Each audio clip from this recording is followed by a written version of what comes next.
Hey everybody, what is up? Welcome to Season 2, Episode 1 of Teach Play Disc Golf, sponsored by OTB Discs, Squatch Disc Golf, Putt Confidently, and EA Sports Sacks. I'm your host Antonio, and today guys, I have a very special guest with me. We have Tai Relatus on the show. Now this is not the first time he's here. What is up, Tai? He first appeared in Season 1, Episode 32, and I'm so grateful to have you with me here today to kick off Season 2. How you doing, man? I'm doing great, man. Yeah, very blessed. I'm just out and about. Had a bunch of errands I had to run today. Yeah, we got a round in today. That's awesome. Did some coaching sessions early this morning. Yeah, it's doing great.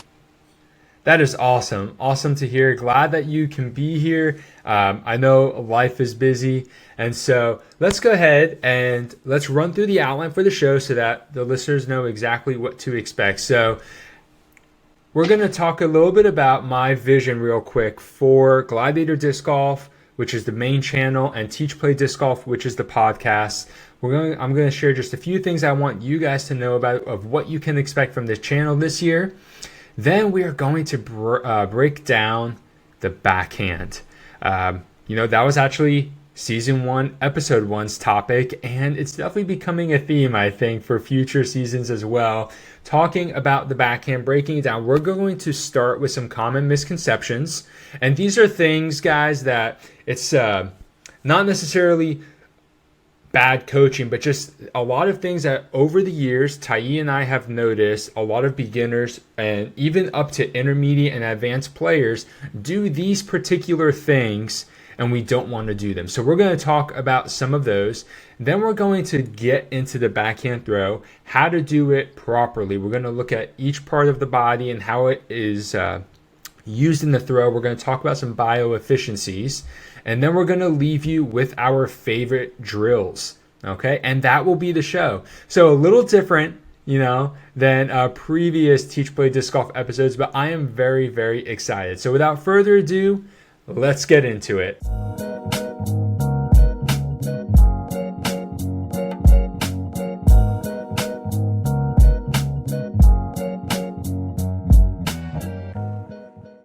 Alrighty, so for Gladiator Disc Golf / Teach Play Disc Golf, they're actually going to be working very, very closely this year. Obviously, it's all the same channel. It's all published on YouTube under Gladiator Disc Golf. The podcast is Teach Play Disc Golf on Spotify and Apple and wherever else you get your podcast. But the two venues or the two medias are going to be working together, and I'm super excited. What I basically mean is that every week is going to be an alternating episode. So right now, we're filming Episode 1 about the backhand. The week after this publishes, there will be an instructional video on the backhand. And so a lot of the stuff that you might hear from this episode and additional teaching of things that I want to include in the instructional video will be in that video the week after. And so you'll have 2 weeks back-to-back content, really nailing down whatever the topic is, whether it's the backhand, the forehand, putting, dynamic drills, whatever it might be. And then the week after will be another podcast episode with a new topic. And then the week after that, so week 4, will be an instructional video on week 3's podcast. And so whereas last year we pumped out 38 podcast episodes, we're not going to probably have nearly that many. There's only 52 weeks in the year, and if it's half of that and we're already into March, we're looking at maybe somewhere between 15 and 20 podcast episodes. But in between all those episodes, there's going to be instructional content on Gladiator Disc Golf to give you some more hands-on learning and actual demonstrations to help you learn those skills. So I'm super, super excited to get into all of that content this year and really break some things down. I'm just so excited for that. It's going to be good for me. It's going to be great. I'm going to try to have hosts I'm the host. I'm going to try to have a guest nearly every episode if I can get someone on. So I'm super excited about that. So enough of me talking about what we can expect. Let's go ahead, Tai, and let's break down some common misconceptions in the disc golf backhand throw. Sure. Okay, so I'm sure we've all heard a couple of different things. But the three things that I want to get your opinion on, Tai, and I'll say them all now and then we'll go through them one at a time. Throwing with the arm, rotation, and then trying to throw hard and far. So let's go and talk about throwing with the arm. This is a big common misconception, and let's just dispel it for everyone and break it down here. Sure.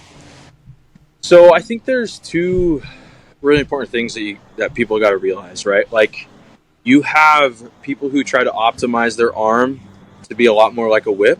And we see guys on tour that have a way more in to out motion with their arm. Guys like Drew Gibson, Edgar Robinson, right? Who have this super whip-like arm as they're coming through. And it's a more, again, out and in motion.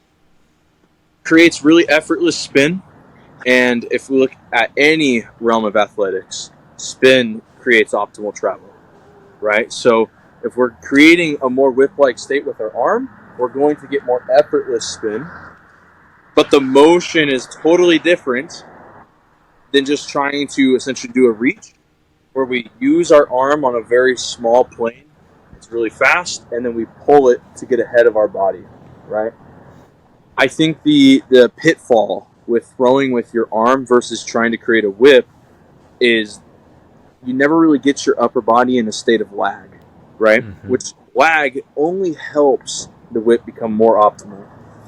So if we are actually using our bodies, right, we're going to fire our offside, and that's actually going to create we're going to fire this lower body, and that actually creates lag in the upper body. Mm-hmm. And so the arm actually technically never gets ahead of the body up until the full rotation happens. It's out in front of us. How it naturally should happen. But if we use our arms, then our arm actually gets ahead of our body. Yeah. We're getting into the pitfall where we're having to manufacture that out with our arm. And so the cool part about biomechanics is that if we do something correct from the ground up, it works itself out. So if we do one step correct, it helps the next step. So in my opinion, I think creating a more in to out motion and a more whip-like arm helps create more effortless spin, but it also helps you inevitably get more distance because of that travel of our arm whipping through. So. No, definitely something thrown with the arm is, I think, I don't know that any beginner disc golfer has picked up a disc and not thrown with their arm, because all those disc golfers that you just mentioned, you watch them throw and you're like, oh, look at how they throw with their arm. We perceive it to be that they are throwing with their arm. Obviously, as you get into the sport and you start to better understand the mechanics of throwing, you realize, or you should learn from a good coach that, hey, they're not actually throwing with their arm. Their arm is following this path. So it's almost like an optical illusion, which I think is what throws a lot of people off. It's like, wait, we're throwing a Frisbee or a disc. Old habits die hard, right? We're throwing a disc, okay? But we're not actually throwing with our arm. So it's just a very cool thing to think about, but it's very tricky.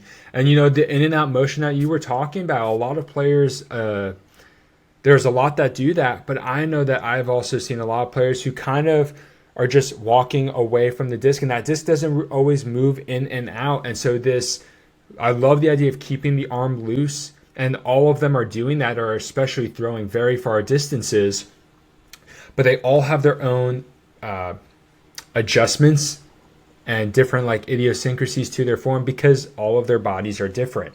And so they're doing with what works for them. And so, but the thing is, they're not throwing with the arm. Now you started touching on this a little bit there. Let's go ahead and let's talk a little bit about rotation. A lot of times we're like, oh, we got to get spin on the disc. Well, that person thinks they now got to spin like a top, right? We got to get spin. And so the disc now starts to come behind you, especially on your X-step or even on your standstill. And that is what creates what we call rounding. Okay, so Tai, take it from there. How do we break this rotation, or why is rotation bad in this particular sense of the throw? So rotation, when used properly, actually helps aid everyone, right? But I think where a lot of people have the downfall or the pitfall of rotation is when they place the upper body in such a point where it's already kind of in a rounded state, and then when they go to round, the arm gets way too close to their body, right? So Mm-hmm. rotation actually helps create a lot of different great things. If we're talking about getting dense muscle fiber involved, these areas where we found across athletics that actually pack torque and get really effortless power involved, those areas are going to be your back leg and all the big chain muscles there. It's going to be your Mm-hmm. abdominals, your back muscles, and so rotation actually in my coaching is actually super important. Where we're actually using these offsides, what we call offside, the back leg and the core, to actually get involved in the throw. It's actually what starts your throw. So as we go through our X step progression, we kind of get the full X step. We're going to do a place where both of our feet are mirrored, and we're going to be coiled and extended. And we want to make sure we extend not fully away from ourselves, but in a good, clean place of extension. Meaning we're making some space for the disc to travel through, but it's not too Mm-hmm. far wide and it's not too far in.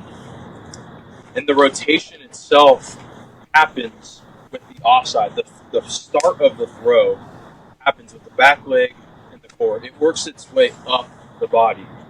We're trying to create effortless torque that essentially moves through our body, right? So this back leg and the core, those are actually going to fire. And that's what causes this lag state, a very strong pro position that we see a lot of professionals get into. So rotation used properly works really good. I Mm-hmm. think the pitfall that I see with rotation is people don't rotate and fire, they weight shift too much. And so they'll get into a state where now we are moving this way and then trying to rotate. And you'll see a lot of times that people, when you get fully stacked on this front Yeah. leg, no longer have a brace. The Right. brace is important to make sure that we actually transfer all that power that we just used into the implement. Just like baseball or discus throwing, all those sports have braces. It's Mm-hmm. something out in front of you. So the brace should be structured out in front of us after we rotate, so that way we're actually throwing against our leg, not on top of it. Okay. Yeah, I totally see that, and similar. It's different than throwing with the arm, but there is this fine line. I think that you pointed out when talking about rotation that it's if the disc is coming behind you, obviously your torso, your spine has to rotate. Yeah. But a lot of the times is we think of rotation as how we're going to be throwing, and so that's where you start to see a lot of those rounding problems come into play. Whereas the way that you were talking about it had nothing to do with the upper body necessarily. It was more about how are we going to engage, like you said, those dense muscle fibers, those lower body mechanics, and for the hips to go from pointed away from the target to bringing the rest of your body to come and follow through towards the target. Something has to move, and that's through rotation there. So I totally understand what you're saying. I can see the differences there, and I appreciate you breaking some of that down. Now, this next one I think is going to be pretty easy for us because we've already kind of touched on it loosely. Trying to throw hard and far. A lot of times people do this one way, throwing with the arm. There's a I guess he's not creating content as much anymore, or definitely not for Dynamic Disc. But Danny Lindahl, I think at this point, pretty much is king of the phrase, was it slow is smooth and smooth is far. That is something that I remember learning 6 years ago how to play disc golf. I was watching tons of Danny Lindahl videos. And if you're trying to throw hard and far, the big mistake that a lot of people make is trying to do things fast and trying to do it hard. Oh, I got to do my X step harder. Oh, I got to pull this disc across my chest faster. And that's going to create speed. You were talking a little bit about some other sports there when talking about rotation.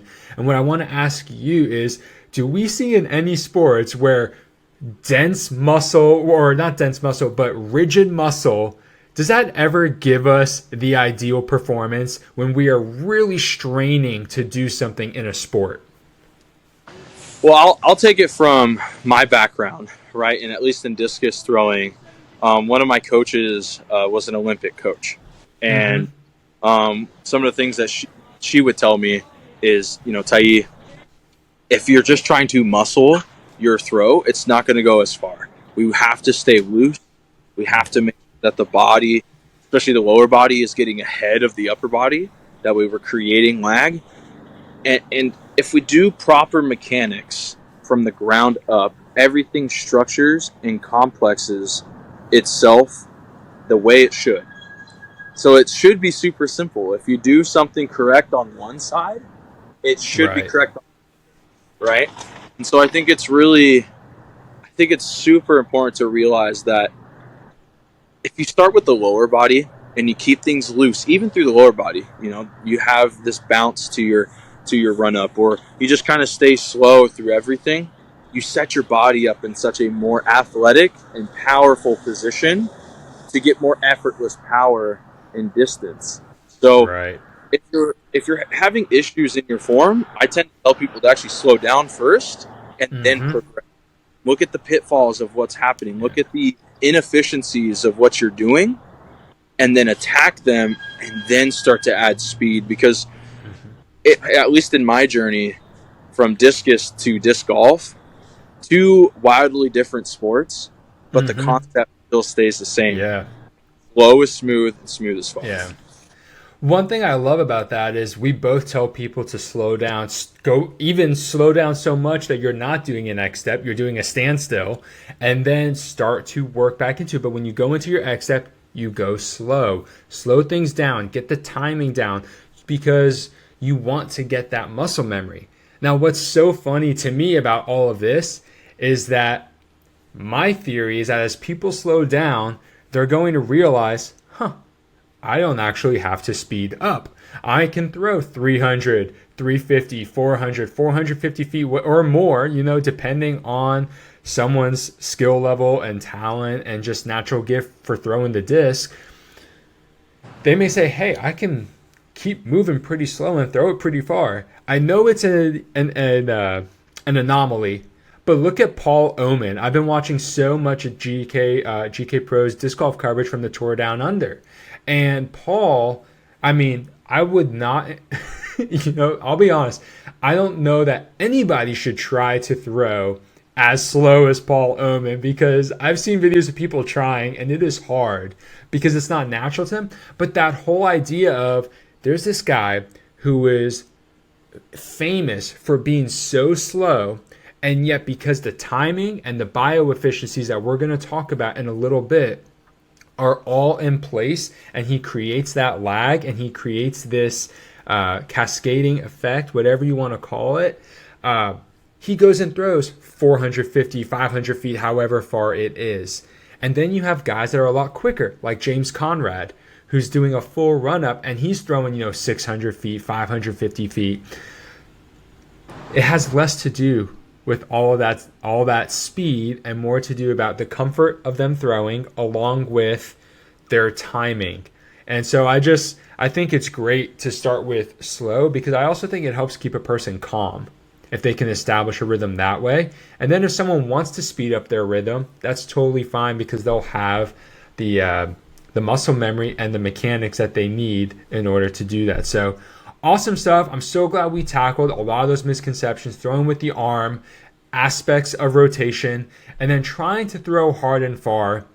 If you are straining your muscle to do an athletic thing besides lifting weights, it's not going to be as efficient. You have to keep things smooth and elastic. There's a reason Tom Brady did stretching and yoga and all that, and not hitting the gym to play 21 years in the NFL and throw the ball, 30 times a game. All right. You got to keep things loose. So now let's go ahead and say, okay, those are all the things we don't want to do. What do we want to do? One thing I love, Tayi, about conversations with you is that we agree that it all starts from the ground up. So let's go ahead and together, let's talk about the feet, the legs, and the hips, what they need to be doing, how we can position them. We can get in as much detail as we want. So I'll let you go ahead and take it away from there. The lower body, feet, legs, hips, what should we be doing? Cool. So from my coaching, we have 4, what I would say, simple, very, very simple foundations that we want to make sure we're hitting, right? So I'll back up a little bit, speak up a little bit more, that way you guys can hear me, but essentially, again, everything's from the ground up, right? So we want to make sure that I'm going to essentially model everything at a standstill state. That way, people at home, this is super tangible. You can go home and start practicing these things right away.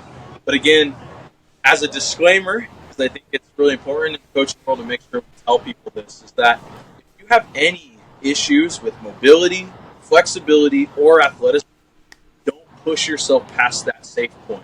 There's no reason to try to injure yourself in any sport or athletic.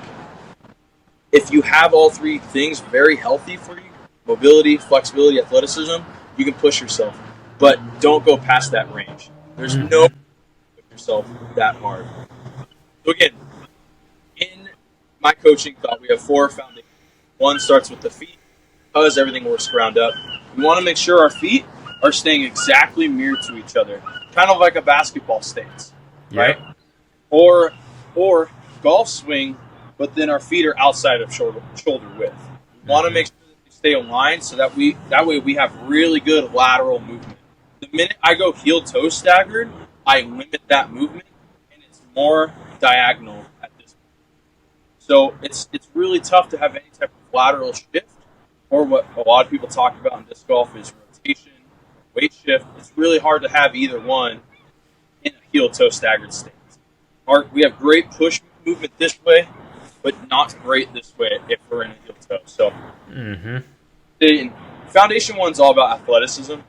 So mirrored feet, bent knees, we're staying athletic. That's foundation 1. Foundation 2 is we load onto our back legs so we get those dense muscle fiber groups involved. And then we coil with our core, so we're getting the obliques from the rear. And we're also getting these abdominals to actually get involved as well, because they're very dense muscle fiber, big chain muscle groups that should be used in the throw. So we're going to load and coil with those 2 in mind. Our 3rd foundation is extension. That's clean, like I kind of mentioned before. Right. And offside engagement, where we're firing this offside. The last foundation, and arguably, if you do these foundations before a little bit off, I would say this foundation is super key to making sure that everything transfers into your throw. Brace leg integrity, which causes a natural follow-through. If you ever notice people that throw super fast and they kind of weight shift everything before they rotate, everything happens to be on the front leg, and so they have to kind of force their follow-through. They do this super exaggerated follow-through. But if people that actually brace properly and this leg is out in front of them and it's structured, you'll notice that their follow-through is not super exaggerated. But it's because all the energy, or the massive majority of the energy, is going into this and not being left in the body. Yeah. So, just to run it back real fast, foundation, all about athleticism. Let's get those feet exactly mirror to each other, outside of shoulder width, and bent knees. Foundation 2, we load and coil, get dense muscle fiber involved. Foundation 3 is we extend the arm. That way it's out in front of us and not rounded. And we also rotate the offside of the body and fire it through the body. And then foundation 3 is we hold this brace leg until after release, and then that causes a natural follow-through. I love that. Yeah, I was just working with Asun when we were talking about the feet, how to do it, where to set them up. And, I have a basketball background, and telling him that, hey, when you take your feet, for those who are watching, basically side by side. And if you just end up tilting your toes away from the target a little bit, all of a sudden you have what a lot of people see to be the heel and the toe, the heel of the front foot of your plant foot and the toe of your back foot, creating this sort of gap that we always want to have in between our legs. But the hips are square, the hips are aligned, and they're not staggered off. I remember you and I several months ago talked about this, and it was so enlightening for me because it made so much more sense than having one foot forcibly out in front of the other. And so I think that right there is so important, whether they're completely perpendicular to the target or even pointed away a little bit, as long as those hips and feet are together in the sense of pointing in the same direction, that's going to give your legs and your hips that optimal movement that we are looking for. Now, I do have a question, and this is something I've actually been wanting to ask you.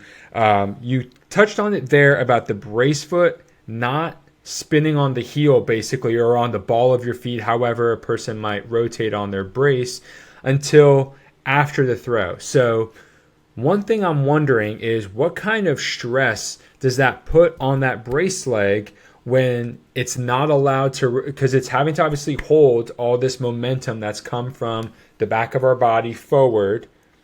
Does that put any unnecessary strain, or is that ideal for how our body transfers energy? Yeah, I think you just hit it on the spot there, right, with the second phrase that you put there. So, the cool part about biomechanics, right, is that when you structure and complex things properly, it inevitably transfers very efficiently. So let's break that down super fast, right? If a brace leg is structured and complexed out in front of us, where is the energy going to go, right? Right. Because through all this torque into our body, but since I held this brace strong, so right when the disc releases, it goes into the disc. So Right. what is left inside of our bodies to put strain on this leg? Hardly any, right?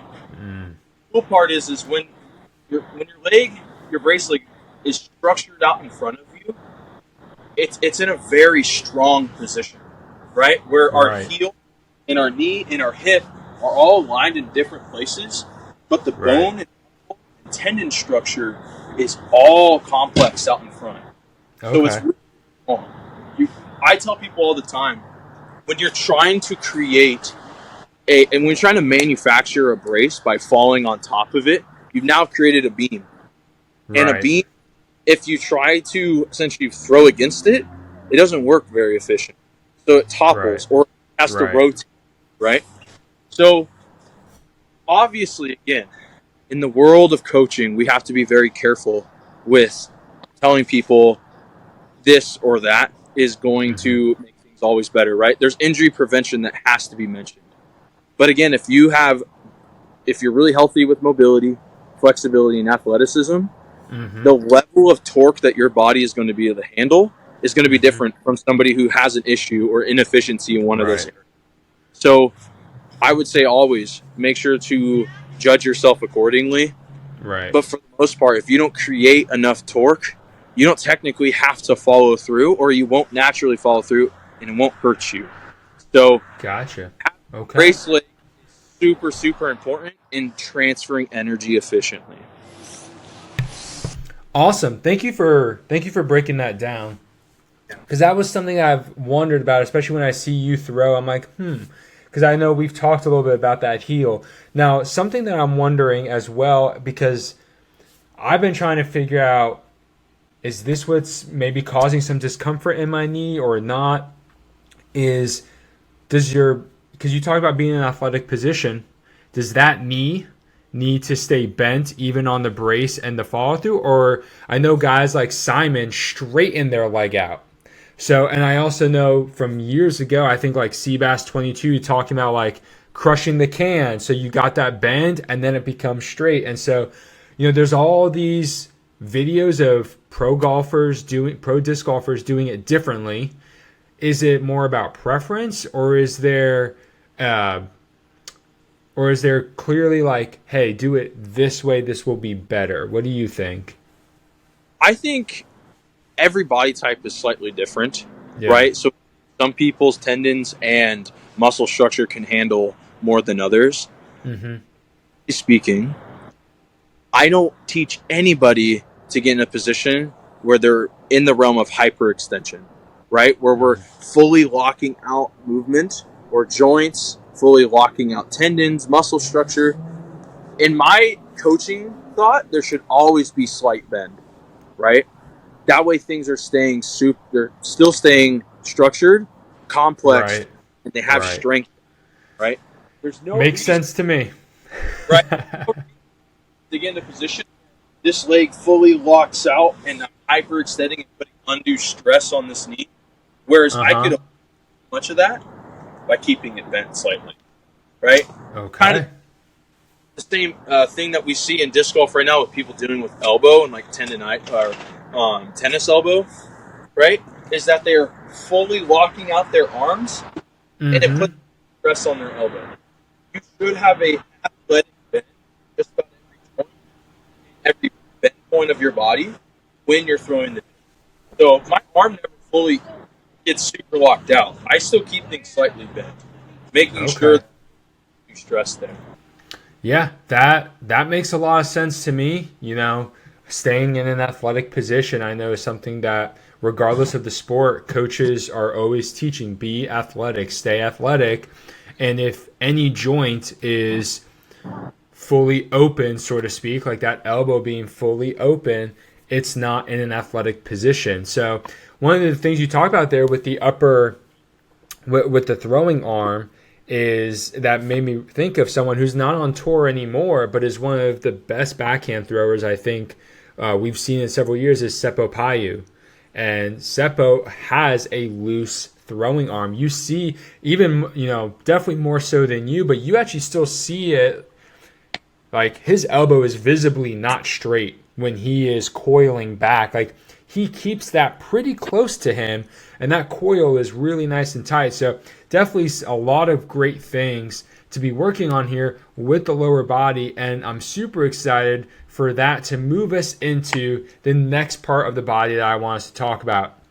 You mentioned earlier the I don't know if you use these exact words, but it's sort of the off arm or off body side, the off throwing side. So the off arm, and then the backs, the core, and the shoulders. Like, well, we won't get to shoulders yet. Let's just talk about this off arm, our back, and our core a little bit. You already mentioned that, but let's revisit it real quick.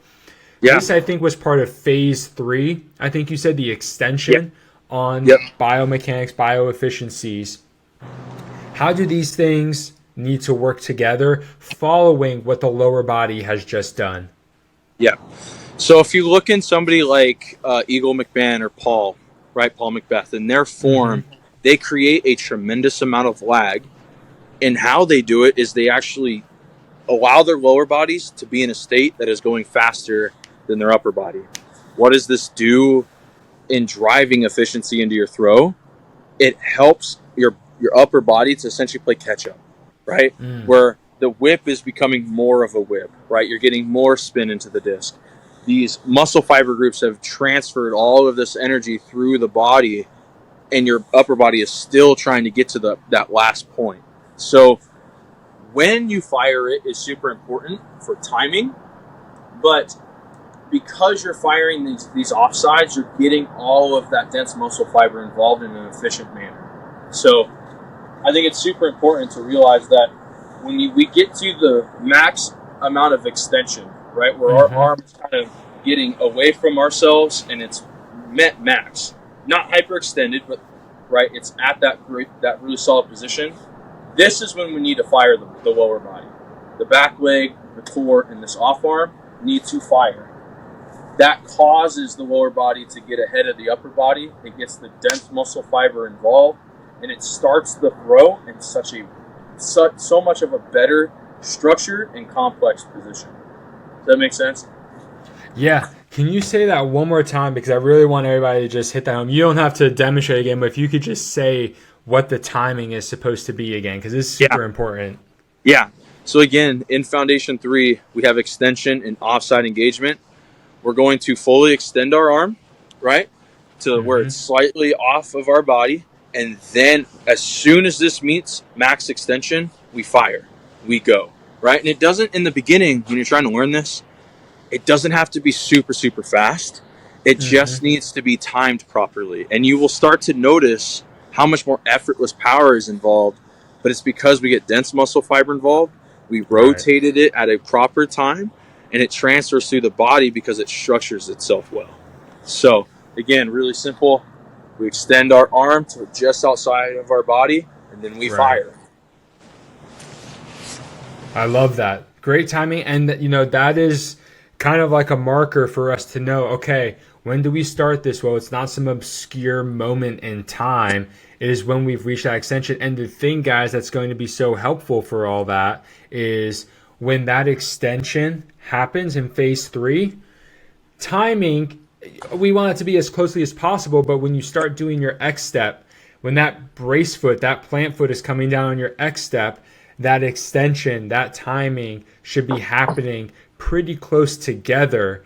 And so in the standstill, it might feel a little awkward at first, but as you develop it into the X step, that timing of planting that foot and that extension is what a lot of people talk about, sort of like this rubber band effect of fully, quote unquote, being stretched out to now being compact. And that's what we're talking about here by having that extension be the initiator for that coiling and that initiation of the hips and the throw and that rotation in the lower body to create that lag effect. So super, super, super important having these sort of, markers and biomechanics in our mind. So, all right, man. Last few parts I want to talk about. We've already talked about the throwing arm, I think, a lot today, and I think we understand.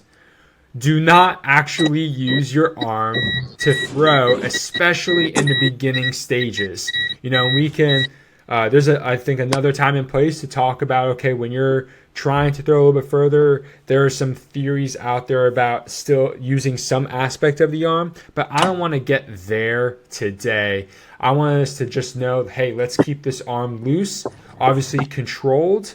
It shouldn't be down by our side. We want it controlled, supported, but we want to keep it loose. The last part I want to talk about is our shoulders and our heads. Where do they need to be? What do we need to be doing with them to finish up this backhand throw?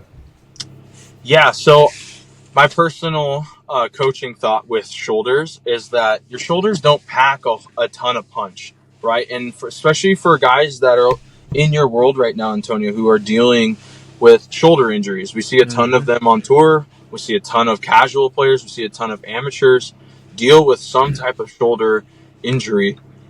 And it's primarily from, at least mechanic-wise, from getting the arm in such a state where it's way too ahead of ourselves and we're overdoing or hyperextending that joint.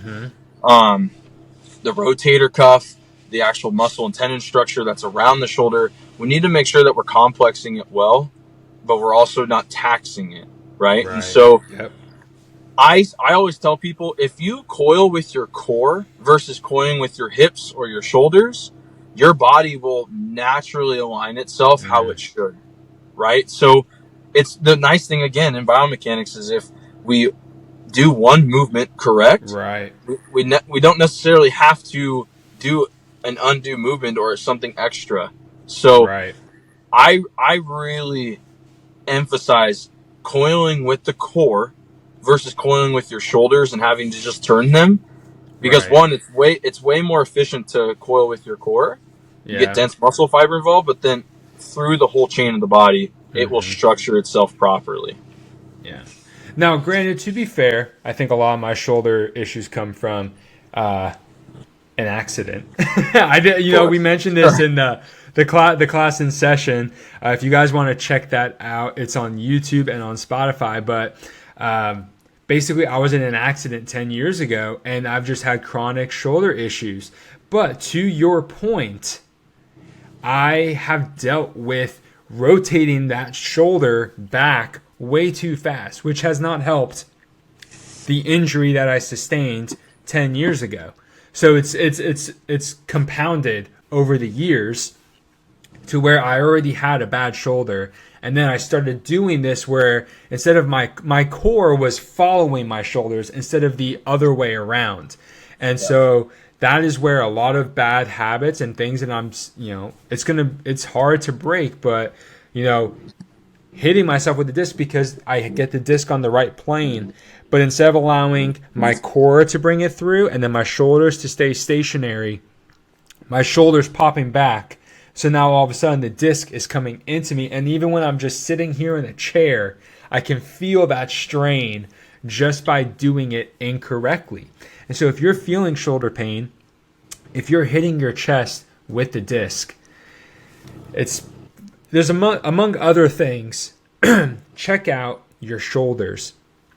Do a slow motion video. Look at, is the shoulder pulling that arm across your body early? Because really the shoulder is not supposed to be pulling the arm whatsoever, but when you're doing it incorrectly, you're going to see the shoulder pulling that arm across the body to where the disc is too far ahead way too soon and not creating that lag. Which brings us to another aspect, and this is something that Cade Caps, who was on the show for an episode or two last season, has worked with me, and I'm really happy with where I've gotten at with this. Still need to always improve, but the head. We throw where our eyes are, but we also we throw where our eyes are, but we also can over-exaggerate and accelerate by using our head too soon. And what I mean by that is one thing I've experienced is getting in the X step, the standstill, whatever it is. And as I'm coming into my follow through, what happens? My head pops forward because I'm looking down the fairway. And so I actually don't see the disc in the power pocket, and I see the disc leave my hand.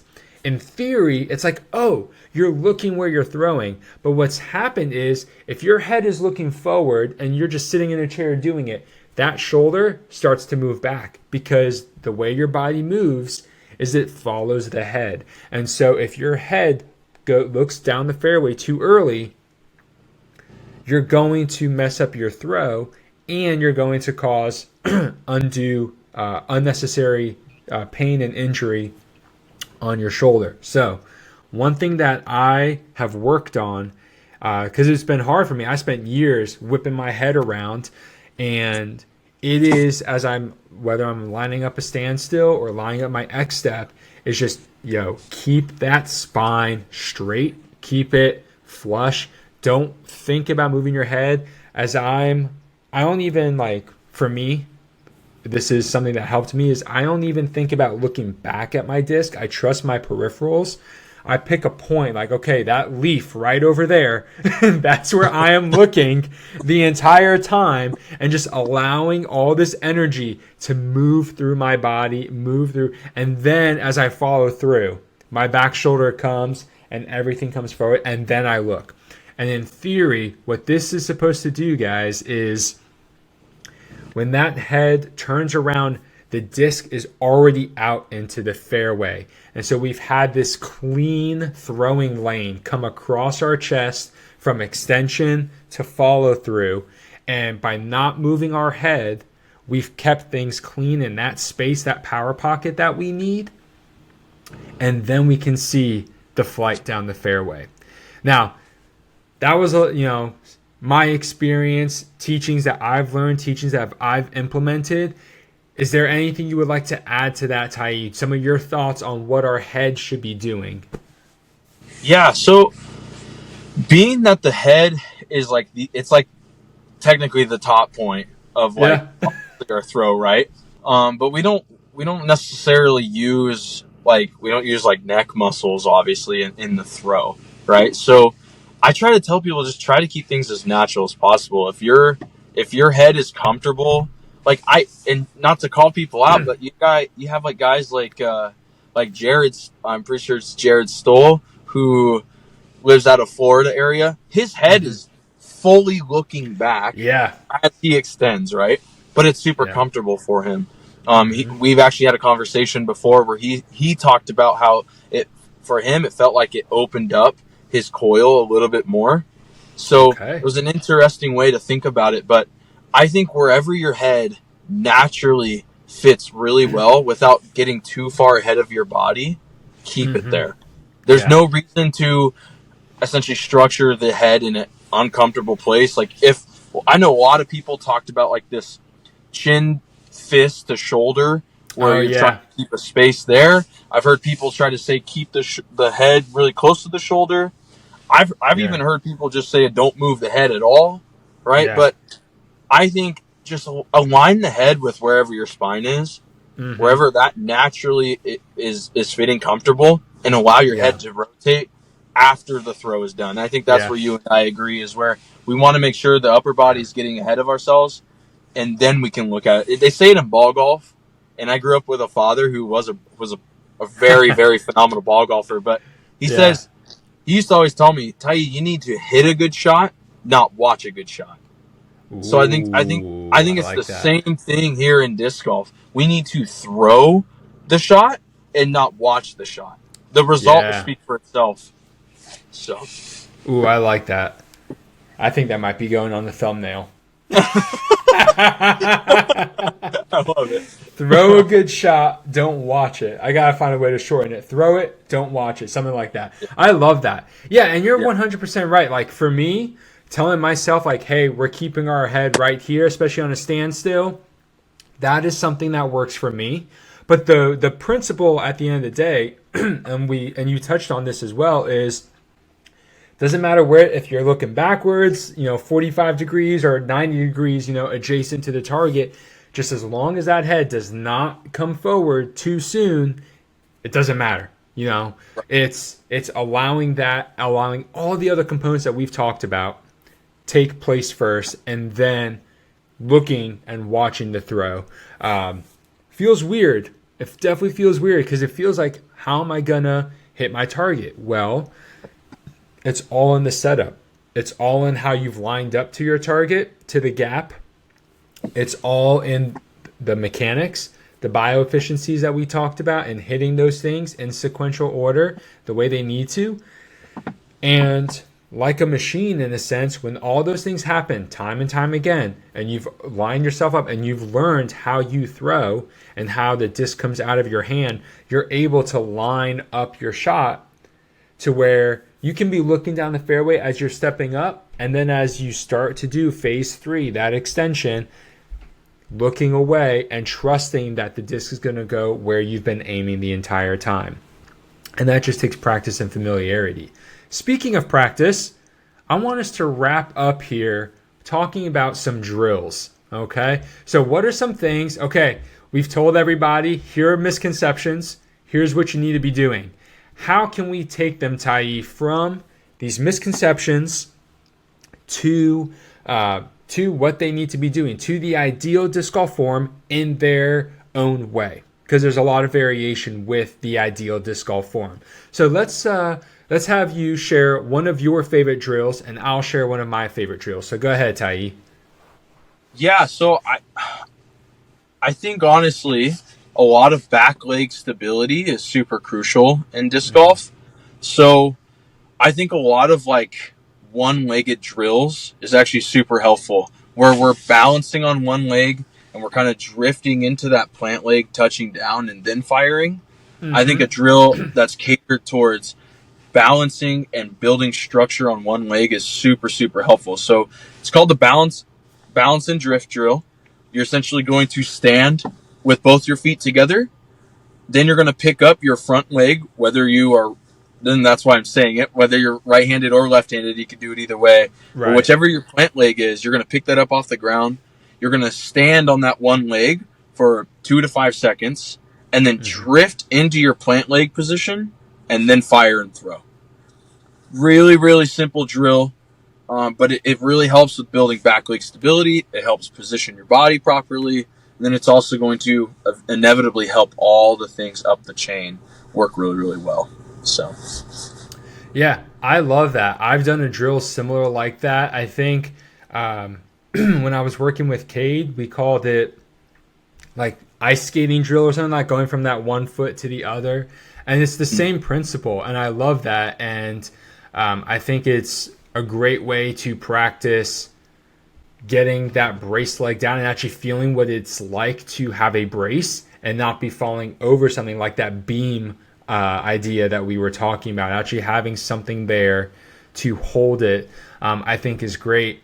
You know, one thing that is actually very closely related to that is something that I've mentioned before, and I made a video on it at this point a couple years ago, called the gliding drill. We talked a little bit about that athletic position with basketball specifically, you mentioned, and just when you look at any baseball player, volleyball, basketball, even football in some instances, their mass is always between their feet, which relates to this plant leg and this brace happening. You never want that mass coming out and over, because then you lose control and then you lose all that momentum. So one of my favorite things is just getting warmed up with this gliding drill, which is in essence just sort of almost pretending you're doing, you know, a simple crossover in basketball, and you're shifting with both feet on the ground, whereas yours is one foot on the ground and then you come into the other. A variation of that is this gliding drill where your both feet are on the ground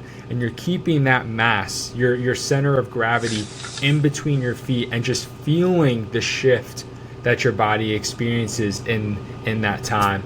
And so it is one of my favorites, and definitely I think tied with everything that you just shared in your drill, something that is super helpful. And I just find it hilarious that we both picked literal foundational lower body drills, because, well, we don't throw with our arm. So if you guys take nothing from this, start with the lower body, start with everything happening from the ground up. Don't throw with your arm, because that's where a lot of problems are going to come from.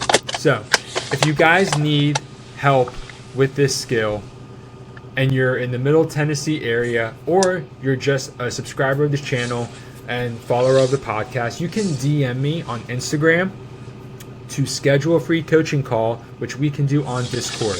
And if you're in the Pacific Northwest, please reach out to Tai for in-person lessons.